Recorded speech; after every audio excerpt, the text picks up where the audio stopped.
पूर्व विधायक गोटे ने एक प्रेस कॉन्फ्रेंस में सनसनीखेज आरोप लगाया कि मुंबई के छत्रपति शिवाजी महाराज अंतर्राष्ट्रीय हवाई अड्डे पर 40 करोड़ रुपए के ड्रग मामले का मुख्य आरोपी फैजल मोहम्मद धुले के पूर्व विधायक फारूक शाह का करीबी कार्यकर्ता है। उन्होंने यह भी स्पष्ट किया है कि ड्रग मामला सामने आने के बाद पूर्व विधायक फारूक शाह अजीत पवार की राष्ट्रवादी कांग्रेस पार्टी में शामिल हो गए थे।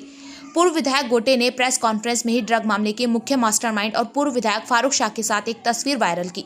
प्रेस कॉन्फ्रेंस में पूर्व विधायक अनिल गोटे के आरोपों से पता चलता है कि मुंबई ड्रग मामले का धुले से कनेक्शन है। नारकोटिक्स विभाग ने मुंबई के अंतर्राष्ट्रीय हवाई अड्डे पर लगभग 40 करोड़ रुपए के ड्रग्स की तस्करी की साजिश को नाकाम कर दिया था।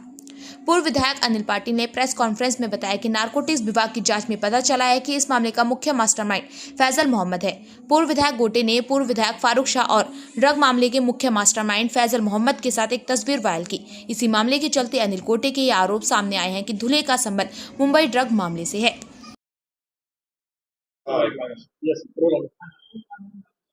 शिवाजी महाराज आंतरराष्ट्रीय विमानतळावर जे काही अंमली पदार्थ सापडले याच्यामधला जो मुख्य आरोपी आहे फैजल हा माजी आमदार फारूक अनवर शाह यांचा उजवा हात आहे आणि हा व्यवसाय गेल्या 2 वर्षापासून अव्याहतपणे सुरू होता, परंतु नार्कोटिक्स विभागाला कोणीतरी टीप दिल्यामुळे हे प्रकरण उघडकीस आलेले आहे।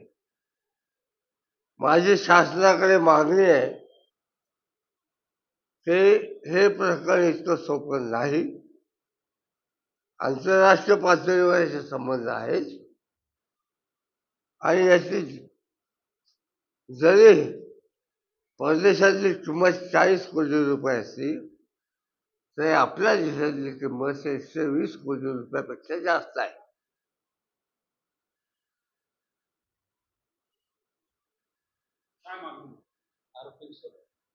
माझी शासनाकडे मागणी आहे त्या सर्व आरोपींना ताब्यात घ्या, यांना आश्रय देणाऱ्यांना आश्रयदात्यांना ताब्यात घ्या आणि संबंध चौकशीची संपत्तीची चौकशी करा। तुम्हाला दूध का दूध पाणी का पाणी होऊन जाईल। फारूक शाह यांनी जो प्रवेश केलेला